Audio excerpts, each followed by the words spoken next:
Assalamualaikum warahmatullahi wabarakatuh. Bertemu kembali dengan Pak Dedi dalam ilmu kimia. Untuk kali ini kita akan coba membahas masalah partikel penyusun atom. Jadi atom-atom itu disusun oleh partikel-partikel. Partikel-partikel apakah itu? Nah, di sini Sir William Crookes melakukan percobaan dengan mengalirkan arus tegangan tinggi dalam gas pada tekanan yang amat rendah. Terjadilah pemancaran partikel-partikel dari katoda ke anoda. Sinar katoda dibelokkan oleh suatu magnet sehingga disimpulkan sinar katoda merupakan partikel-partikel bermuatan. Nah, ini gambarnya. Ya, di sini pancaran sinar katoda dari katoda ke anoda, ternyata si partikel-partikel itu dibelokkan. Maka disimpulkan partikel-partikel itu adalah bermuatan. Selanjutnya permasalahannya adalah muatannya apa? Dikembangkan oleh J.J. Thomson atau Joseph John Thomson mengamati plat elektroda dalam tabung vakum. Ketika dua plat elektroda tersebut dihubungkan dengan sumber tegangan tinggi, ternyata sinar katoda dibelokkan muatan listrik ke arah kutub positif. Nah, sehingga disimpulkan sinar katoda bermuatan listrik negatif yang dinamakan dengan elektron. Nah, sekarang sudah kita temukan, ternyata sinar katoda itu adalah bermuatan negatif yang dinamakan dengan elektron. Adakah partikel-partikel lain selain elektron? Kita kembangkan lagi. Huygens Goldenstein melakukan percobaan dengan meletakkan katoda berlubang di tengah-tengah tabung yang berisi gas. Ini berlubang, berisi gas yang dihubungkan dengan sumber listrik. Maka terjadi pemancaran sinar katoda. Ya, ternyata di belakang sinar katoda terlihat sinar yang terang berasal dari katoda yang disebut dengan sinar anoda. Sinar anoda dibelokkan oleh muatan listrik ke arah kutub negatif. Kebalikannya, sehingga disimpulkan sinar anoda bermuatan listrik positif yang dinamakan dengan proton. Ya, sudah ada dua partikel, ya, yaitu partikel elektron dan partikel proton. Ya. Selanjutnya, Ernest Rutherford dalam percobaan mengarahkan seberkas sinar alfa pada lempeng tipis logam emas, aurum, platina, dan tembaga. Ternyata sebagian besar partikel alfa menembus lempeng tipis logam tanpa menyimpangkan arah.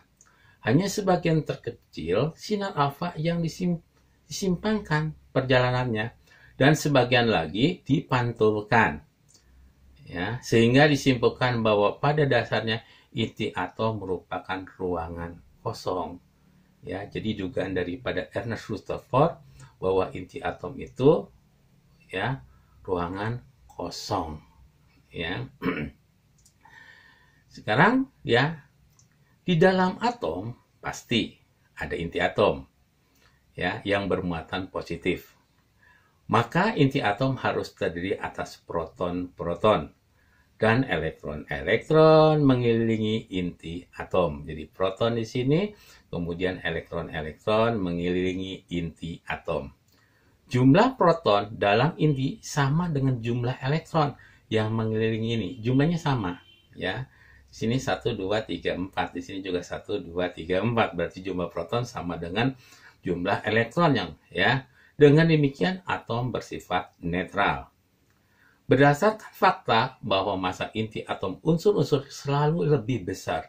Tapi ternyata ya massa inti atom unsur-unsur lebih besar dari keseluruhan massa proton pembentuknya. Berarti ada partikel lain dong. Rutherford mengajukan hipotesis, dugaan-dugaan bahwa dalam inti atom ada partikel yang tidak bermuatan, sedangkan massanya hampir menyerupai massa proton. Jadi ada partikel lain yang tidak bermuatan, tapi mempunyai massa yang menyerupai proton. Ya, selanjutnya, ya, James Chadwick membuktikan hipotesis Rutherford dengan percobaan menembaki atom berilium dengan sinar alfa. Dari hasil penembakan itu terdeteksi adanya partikel tidak bermuatan yang dinamakan neutron ternyata ya partikel yang hampir mirip dengan proton tetapi dia tidak bermuatan itu oleh Sedgwick ditemukan, James Sedgwick, adalah neutron ya. Selanjutnya kita akan coba membahas masalah nomor atom ya, nomor massa dan isotop ya. Tadi sudah dikatakan bahwa atom terdiri atas proton dan neutron ya, inti jadi proton, neutron dan elektron ya, di mana proton dan neutron ada di dalam inti atom, sedangkan elektron berputar mengelilingi inti atom. Kita ada bagian seperti ini, di mana nomor Z di sini adalah suatu unsur sama dengan jumlah proton. Ini adalah nomor atom itu sama dengan jumlah proton. Ya, nomor atom memberikan ciri khas yang membedakan atom suatu unsur dengan atom unsur lain. Jadi, setiap unsur dia mempunyai nomor atom berbeda-beda, khas. Cirinya khas ya, dari nomor atom tersebut ya. Kemudian kita akan coba membahas masalah juga adalah atom ya, atom netral ya. Tadi katakan bahwa atom netral itu adalah jumlah protonnya sama dengan elektron, di mana proton itu adalah nomor atom ya, sedangkan neutron adalah massa atom dikurangi nomor atom. Jadi massa atom dikurangi nomor atom ya, nomor atom. Atom yang bermuatan positif atau kation ya, atom yang bermuatan positif atau kation adalah atom yang kelebihan proton ya. Kalau dia kelebihan proton ya terhadap ya, karena terlepasnya elektron, maka dia akan bermuatan positif. Tadi dikatakan proton sama dengan nomor atom, maka elektronnya ya, nomor atomnya dikurangi muatannya. Berapa muatannya? Nanti kita lebih jelas lagi kita bahaskan. Sedangkan neutron tetap ya, massa atom dikurangi nomor atom. Ya, massa atom dikurangi nomor atom ya. Selanjutnya kita lihat lagi di sini adalah ya, atom yang bermuatan negatif. Apa itu? Atom yang kelebihan elektron karena ya, kemasukan elektron. Proton nomor atom, maka elektronnya nomor atom ditambah dengan muatannya. Kalau tadi yang bermuatan negatif positif ya, yang bermuatan positif di sini dikurangi muatannya, tetapi ini kalau yang negatif ini ditambah muatannya. Nanti kita bisa lihat lagi ya. Nah, di sini kita bisa lihat ini kalau misalnya sama ya, positif dan negatifnya berarti netral. Kalau di sini positifnya lebih banyak daripada negatifnya, berarti di sini positif. Kalau positifnya lebih kecil daripada negatif, maka di sini bermuatan negatif ya. Untuk lebih jelasnya, tentu saja kita akan bahas satu persatu masalah nomor atom, nomor massa, dan isotop ya. Di sini misalnya ada atom netral nih ya. Berarti kalau atom netral jumlah proton sama dengan jumlah elektron.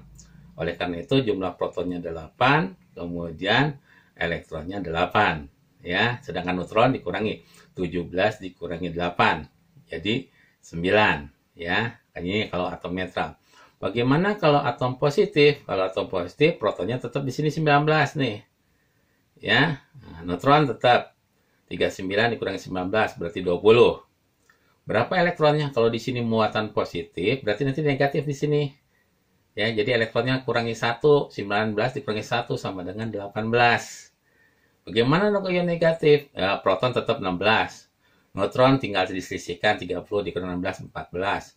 Berapa? Karena di sini kemasukan 2 elektron, maka 16 tambah 2 menjadi 18. Ya, kita membahas menjadi 18. Ya, kemudian kita lihat lagi di sini ada yang kita kenal, ada yang namanya isotop, ada isoton, ada isobar. Ya, isotop, isoton, isobar. Apa isotop? Isotop itu nomor atomnya sama, tetapi nomor massanya berbeda. Nomor atomnya sama, nomor massanya berbeda. Kemudian bagaimana isobar? Isobar itu nomor massanya sama, ya, nomor massanya sama, nomor atomnya berbeda. Jadi gampangnya, kalau isotop lihat aja bagian bawahnya dan unsurnya selalu sama. Karena tadi sudah setiap unsur mempunyai ciri khas yang sama, berarti 88. Kalau isobar, itu bagian atasnya yang sama di sini, ya. Nah, di sini juga kita bisa gambaran, kan ini namanya isotop. Nomornya sama, unsurnya sama. Ini adalah isobar karena bagian atasnya sama. Ini apa? Nanti kita lihat lagi selanjutnya, ya. Lanjutnya lagi. Apa nih, ya? Kita kenal lagi yang lainnya, ya. Ada yang dinamakan dengan isoton. Isoton itu jumlah neutronnya sama, jadi selisih antara nomor masanya dengan nomor atomnya. Ya, kita lihat di sini. Nah, di sini 39 dikurangi 19 kan 20. Ya, 40 dikurangi 20, 20 juga. Ini berarti selisihnya di sini nih. Nomor massa dikurangi dengan nomor atom, itu selisihnya akan sama. Ini ada hal yang baru lagi. Apa itu hal yang baru lagi? Isoelektron. Jadi jumlah elektronnya sama. Nah, ini 19. Kalau di sini kan plus, kan tadi sudah diajarkan. Kalau di sini plus berarti dikurangi 19, jadi dikurangi 1 berarti 18. Ini kalau di sininya muatan negatif berarti ditambahkan 16 tambah 2 8, 18 berarti elektronnya sama. Seperti ini. Apa ini? 13 kurang 6 berapa? 7. 14 kurang 7 apa? Berarti 7 juga. Ini namanya adalah isoton, ya. Nah, ini karena isoelektron, ya. Itu ada hal yang baru. Dengan demikian Bapak cukupkan sekian dulu, ya. Mudah-mudahan dapat dipahami kalian semua dan bermanfaat untuk kalian semua. Assalamualaikum warahmatullahi wabarakatuh.